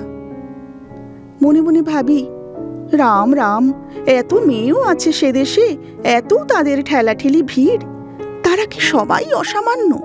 এত বুদ্ধি, এত উজ্জ্বলতা, আর তারা সবাইকে আবিষ্কার করেছে এক নরেশ সেনকে, স্বদেশে যার পরিচয় চাপা ছিল 10-এর মধ্যে। গেল মেলে সে চিঠিতে লিখেছে লিজির সাথে নাইতে গিয়েছিল সমুদ্রে। বাঙালি কবির কবিতার লাইন দিয়েছে তুলে। সেই যেখানে উর্বশী উঠেছে সমুদ্র থেকে, তারপর বালির পরে বসলো পাশাপাশি, সামনে দুলছে নীল সমুদ্রের ঢেউ, আকাশে ছড়ানো নির্মল সূর্যালোক। লিজি তাকে খুব আস্তে আস্তে বললে, এই সেদিন তুমি এসেছো, 2 দিন পরে চলে যাবে। ঝিনুকের 2টি খোলা, মাঝখানটুকু ভরা থাক একটি নিরেট অশ্রুবিন্দু দিয়ে, দুর্লভ, মূল্যহীন। কথা বলবার কি অসামান্য ভঙ্গি! সেই সঙ্গে নরেশ লিখেছে, কথাগুলো যদি বানানো হয় দোষ কি, কিন্তু কি চমৎকার! হিরে বসানো সোনার ফুল কি সত্য? তবুও কি সত্য নয়? বুঝতেই পারছো? একটা তুলনার সংকেত ওর চিঠিতে অদৃশ্য কাঁটার মতো আমার বুকের কাছে বিঁধিয়ে দিয়ে জানায়, আমি অত্যন্ত সাধারণ মেয়ে। মূল্যবানকে পুরো মূল্য চুকিয়ে দিই এমন ধন তো আমার হাতে নেই। ওগো, না হয় তাই হলো, না হয় ঋণী রইলেম সারা জীবন।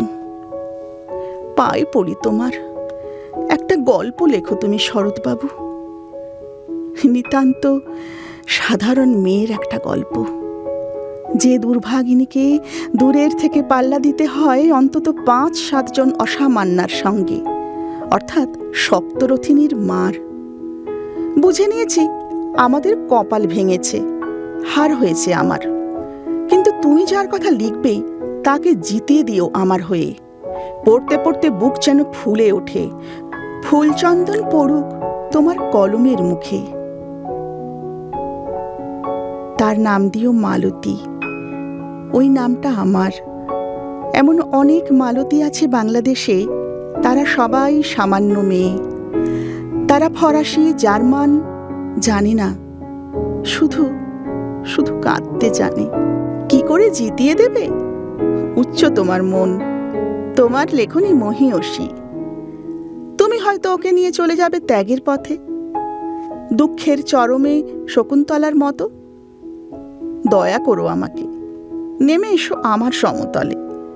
বিছানায় শুয়ে শুয়ে রাত্রির অন্ধকারে দেবতার কাছে যে বর আমি মাগি, সে বর আমি পাবো না কোনোদিনও, কিন্তু পায়ে যেন তোমার নায়িকা। রাখো না কেন নরেশকে 7 বছর লন্ডনে, বারে বারে ফেল করুক তার পরীক্ষায়, আদরে থাক তার উপাসিকা মণ্ডলীতে। ইতিমধ্যে মালতী পাশ করুক MA, কলকাতা বিশ্ববিদ্যালয়ে গণিতে হোক প্রথম, তোমার কলমের এক আঁচড়ে। কিন্তু ওইখানেই যদি থামো, তোমার সাহিত্য সম্রাট নামে পড়বে কলঙ্ক। আমার দশা যাই হোক, খাটো করো না তোমার কল্পনা। তুমি তো কৃপণ নও বিধাতার মতো। মেয়েটাকে পাঠিয়ে দাও ইউরোপে, সেখানে যারা জ্ঞানী, যারা বিদ্বান, যারা বীর, যারা কবি, যারা শিল্পী, যারা রাজা, দল বেঁধে আসুক ওর চারিদিকে। জ্যোতির্বিদের মতো আবিষ্কার করুক ওকে, শুধু বিদুষী বলে নয়, নারী বলে। ওর মধ্যে যে বিশ্বজয়ী জাদু আছে, ধরা পড়ুক তার রহস্য। এ মূঢ়ের দেশে নয়, যে দেশে আছে সমজদার, আছে দরদি, আছে ইংরেজ, জার্মান, ফরাসি। মালতীর সম্মানের জন্য সভা ডাকা হোক না কেন, বড় বড় নামজাদার সভা। মনে করা যাক সেখানে মুষলধারে বর্ষণ হচ্ছে চাটুবাক্য, মাঝখান দিয়ে সে চলেছে অবহেলায়, ঢেউয়ের ওপর দিয়ে যেন পালের নৌকা। ওর চোখ দেখে ওরা করছে কানাকানি। সবাই বলছে ভারতবর্ষের সকল মেঘ আর উজ্জ্বল রৌদ্র মিলেছে ওর মোহিনী দৃষ্টিতে। এইখানে বলে রাখি, সৃষ্টিকর্তার প্রসাদ সত্যই আছে আমার চোখে, বলতে হলো নিজের মুখেই। এখনো কোনো ইউরোপীয় রসজ্ঞের সাক্ষাৎ ঘটেনি কপালে। নরেশ এসে দাঁড়াক সেই কোণে, আর তার সেই অসামান্য মেয়ের দল। আর তারপরে আমার নোটিশ শাকটি মোড়ালো, স্বপ্ন আমার ফুরালো। হায় রে সামান্য মেয়ে, হায় রে বিধাতার শক্তির অপব্যয়।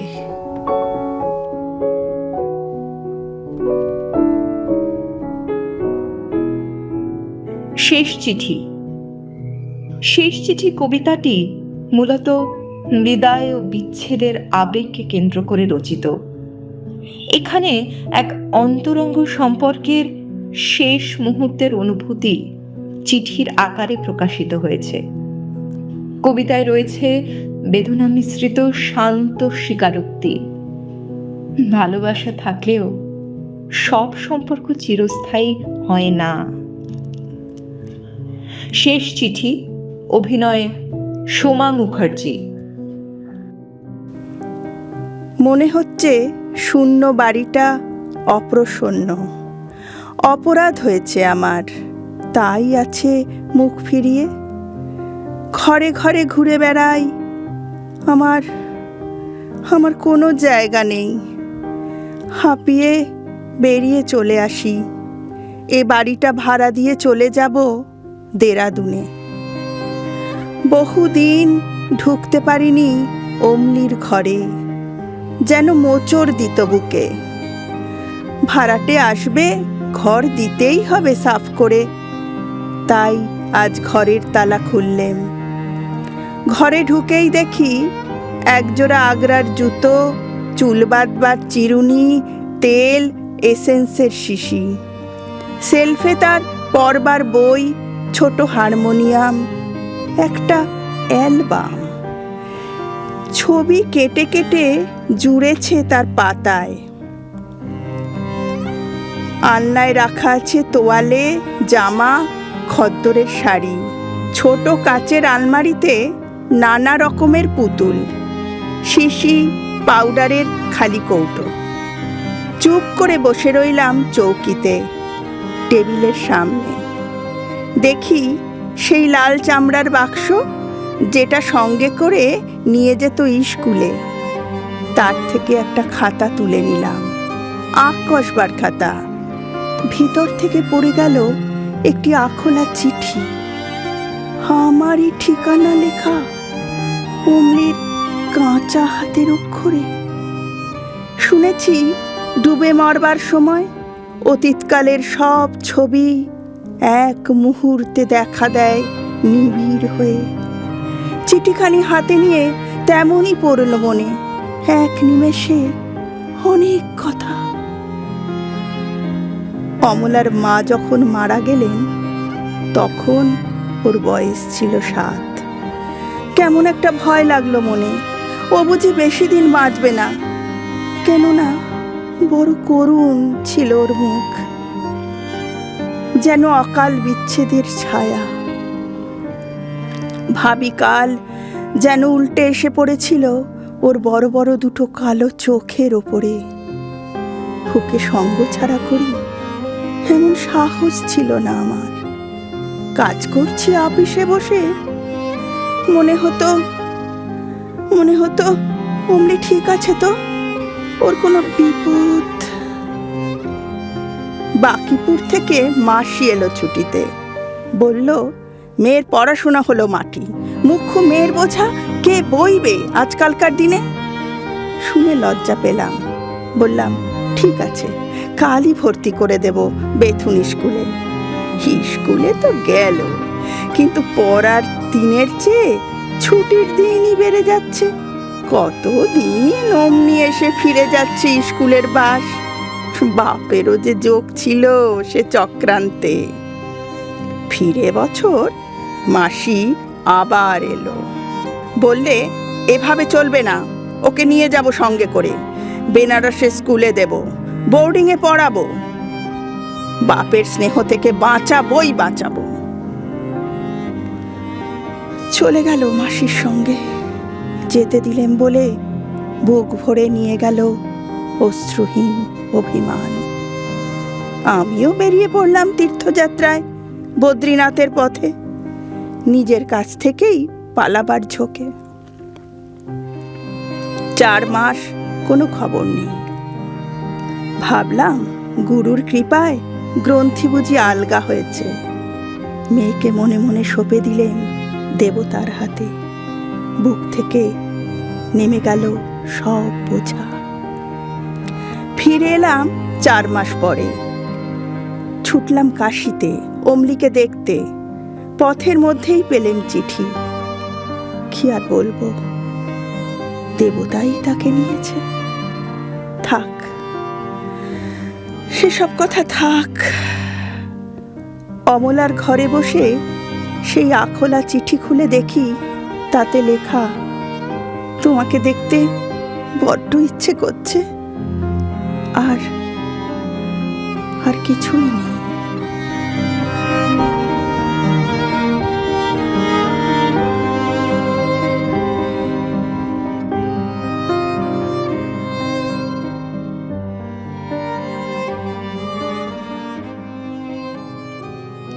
বাঁশি।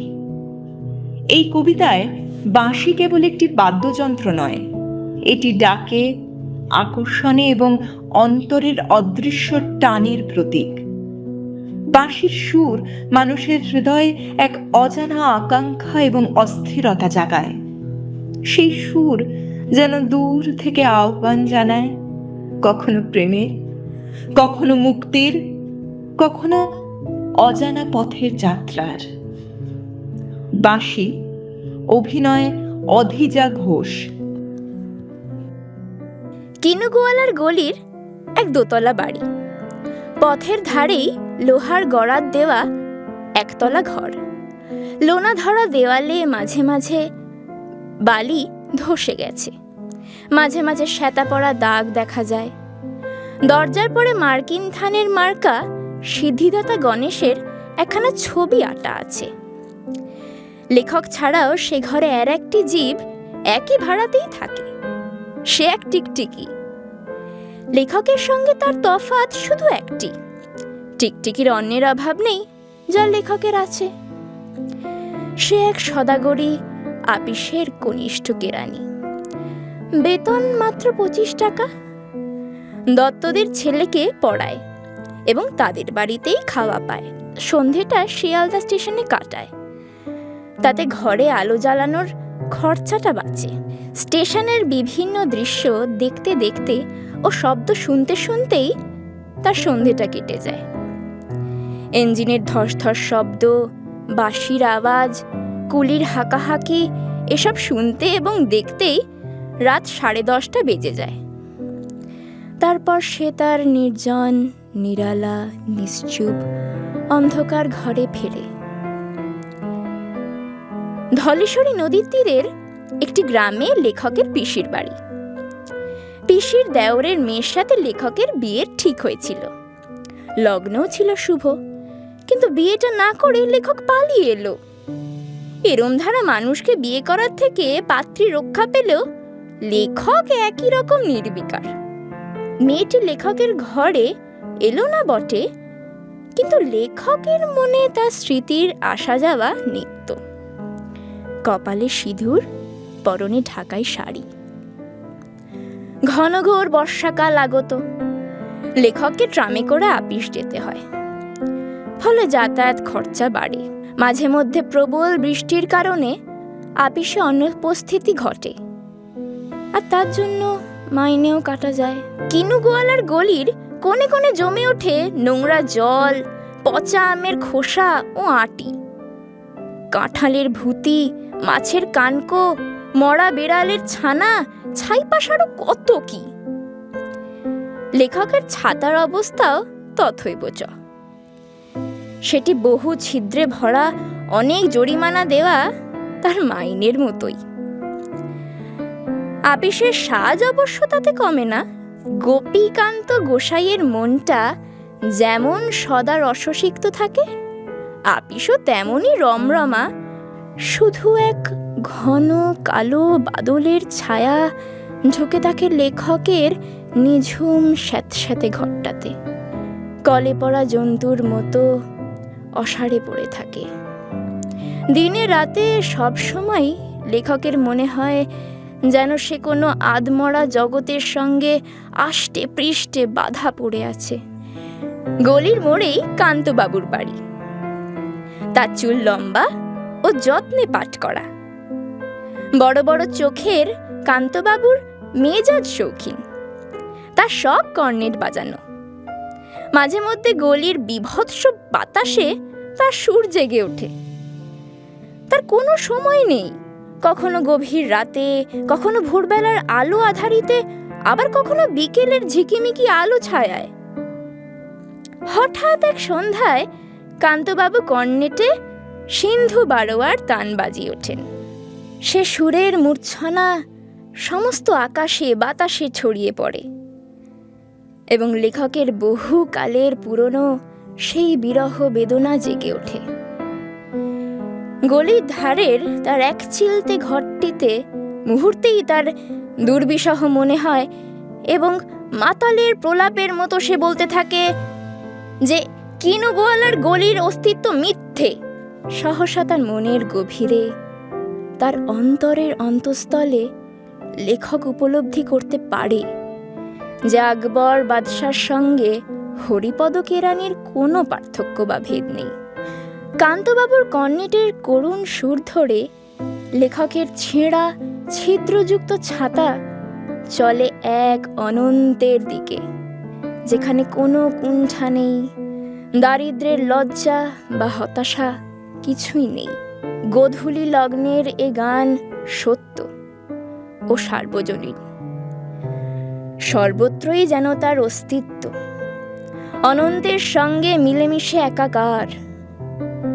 তার সেই সুরের রেশ ধরেই লেখকের মন বয়ে চলে ধলেশ্বরীর তীরে, যেখানে ঘন তমালের ছায়ায় উঠোনে এখনো অপেক্ষারতা সেই মেয়ে, যার কপালে সিঁদুর ও পরনে ঢাকাই শাড়ি।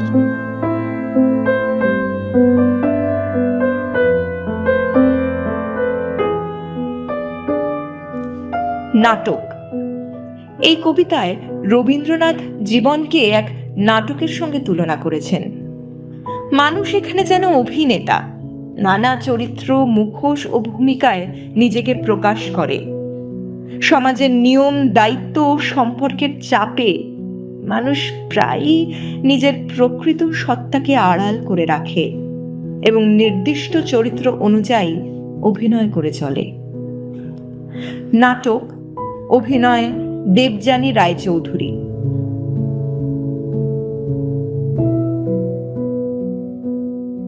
প্রিয়তমা, একটা নাটক লিখেছি। বিষয়টা হলো অর্জুনের স্বর্গে গমন। ইন্দ্রের আহ্বানে অর্জুন অতিথি হয়ে নন্দনবনে উপস্থিত হলেন। অর্জুনকে বরণ করে নিতে স্বর্গের অপ্সরা উর্বশী মন্দারের মালা হাতে অপেক্ষা করেন।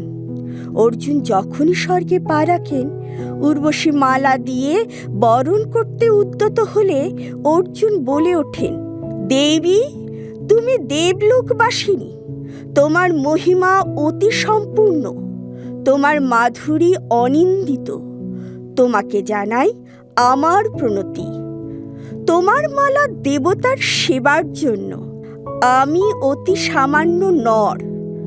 উর্বশী কাতর হয়ে বললেন, দেবলোকে অভাব নেই, তাই তার জন্য কোনো দেবতারই পিপাসা নেই। কেউ জানে না চাইতে, তবে আমার সৌন্দর্যের কি মূল্য, তার মধ্যে মন্দ নেই, তবে ভালো হওয়া কার জন্য? অর্জুন, তোমার সৌন্দর্য পবিত্র, নিষ্পাপ, কলঙ্কহীন প্রেম ঈশ্বরের আরাধনার জন্য, তাই তোমার মালা অমূল্য, যা দেবতার গলায় শোভা পায়। উর্বশী বলেন, দেবতার গলায় আমার মালার কোনো মূল্য নেই, বরং মর্ত্যকে প্রয়োজন আমার, আমাকে প্রয়োজন মর্তের। তুমি মর্তবাসী, তাই এসেছি তোমার কাছে, তোমার আকাঙ্ক্ষা দিয়ে আমায় গ্রহণ করো। সেই আকাঙ্ক্ষা দেবলোকে দুর্লভ, অথচ মর্তে অমৃত। প্রেম সুধারসে পূর্ণ, যা অশ্রুর ধারার মতো বিগলিত। আমার লেখা ভালোই হয়েছে। ভালো হয়েছে কথাটা পত্র থেকে কি কেটে দেব? কেন, কি দোষ হয়েছে? আমার কলমের মুখ থেকে সত্য কথাই তো বেরিয়ে এসেছে। ও মা, আশ্চর্য হয়েছ আমার অভিনয়ে? বলছো ভালো যে হয়েছে, জানলি কি করে? এর উত্তরে বলি, নিশ্চিত নাই বা জানলাম, তবু এককালের ভালো হয়তো অন্য কালের ভালো নাই হতে পারে, তাই একদমে বলতে পারি ভালো হয়েছে। চিরকালের সত্য নিয়ে যদি কথা হতো, তবে ভয়ে চুপ করে থাকতাম। স্বর্গের অপ্সরাদের ওপর শুধুই দেবতাদের অধিকার, মর্তবাসীর আকাঙ্ক্ষার মান্যতা বুঝি স্বীকৃত নেই। কিন্তু উর্বশীর ব্যক্তিগত আকাঙ্ক্ষা তার দিকে আঙুল তুললেই ছি ছি, তা কেন? জানো, কত লিখেছি, কত দিন মনে মনে বলেছি খুব ভালো।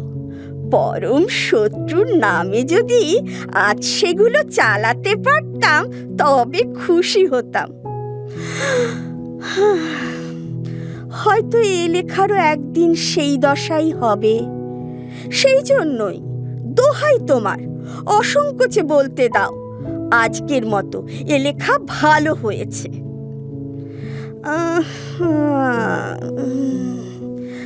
লেখার মাঝে একটুখানি তন্দ্রা এলো, অনেকটা হঠাৎ বর্ষণে যেমন চারিদিক থেকে ঘোলা জলের ধারা নেমে আসে সেই রকম।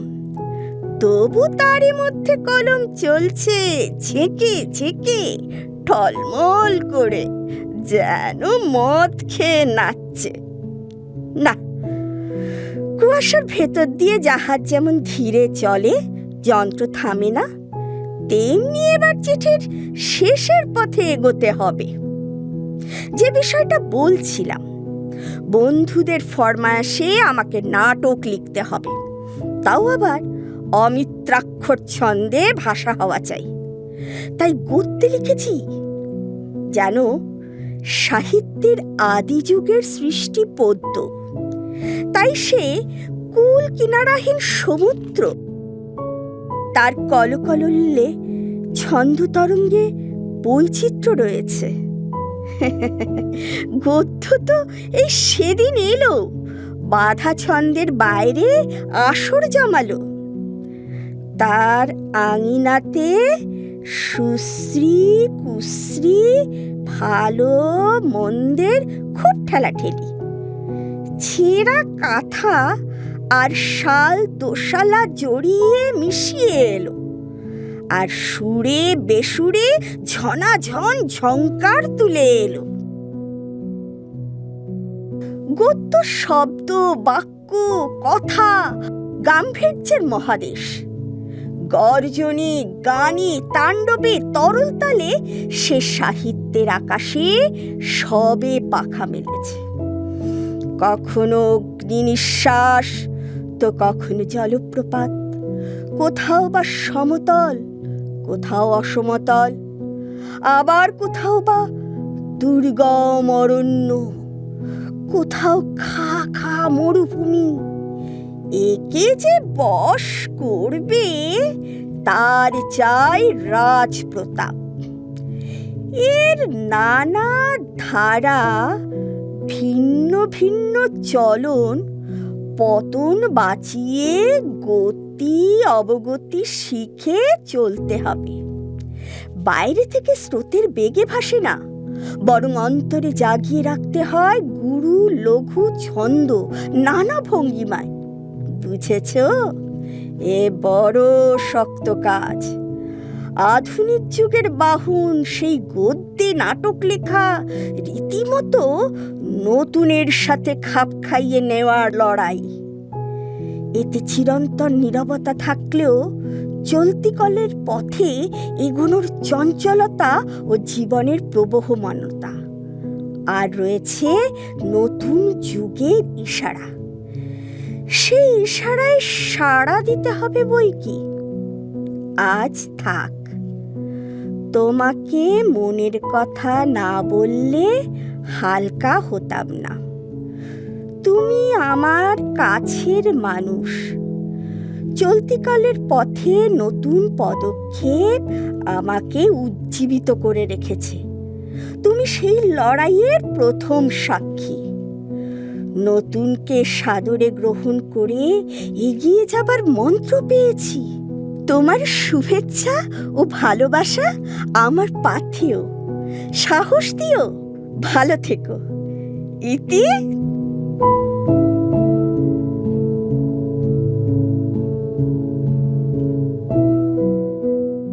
এতক্ষণ শুনলেন Times of Theatre School of ড্রামার শ্রুতি থেকে বেতারের চতুর্থ ব্যাচের ছাত্রছাত্রীদের উপস্থাপনা। পরিচালনায় সুরঞ্জনা দাশগুপ্ত, সঞ্চালনায় আহেলি মসিদ, শব্দগ্রহণ স্টুডিও কানে কানে, আবহ পরিকল্পনা তুনির চট্টোপাধ্যায়, প্রচার গ্রে অ্যান্টেনা, প্রযোজনা টিওটি স্কুল অফ ড্রামা। অনুষ্ঠানটি যদি ভালো লেগে থাকে তাহলে অবশ্যই লাইক এবং সাবস্ক্রাইব করতে ভুলবেন না।